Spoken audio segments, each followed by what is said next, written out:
సంక్షేమ సంఘం జాతీయ అధ్యక్షులు జాజా శ్రీనివాస్ గౌడ్ పిలుపు మేరకు బీసీ కులగణన చేపట్టాలని డిమాండ్ తోటి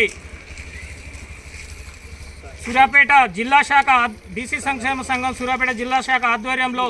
ఈరోజు కలెక్టరేట్ ముందల ధర్నా చేసి మరి కలెక్టర్కు మెమోరాండం సమర్పించడం జరిగింది. మరి కాంగ్రెస్ ప్రభుత్వం గత డిసెంబర్ 23 సంవత్సరంలో స్థానిక శాసనసభ ఎన్నికల్లో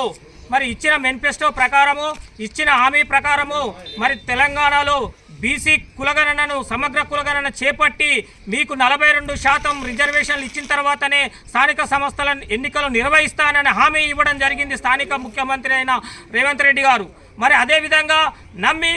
బీసీ కులాలందరూ కూడా ఓట్లు వేసి గెలిపించిన తర్వాత మరి అధికారంలోకి వచ్చిన నెల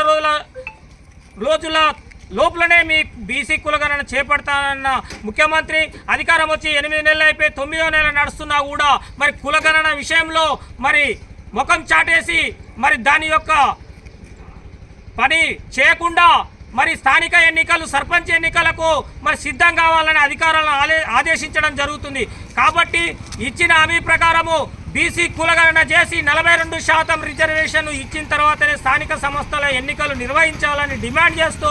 మరి లేని ఎడల రాబోయే మీరు నిర్వహిస్తే ఈ యొక్క కులగణన చేయకుండా బీసీ కులగణన చేయకుండా మీరు ఎన్నికలు నిర్వహిస్తే బీసీ కులాలందరూ కూడా మీ యొక్క పార్టీకి తగిన బుద్ధి చెప్తారని హెచ్చరిస్తున్నాం. లేని ఎడల మేమంతరం కూడా రాష్ట్ర వ్యాప్తంగా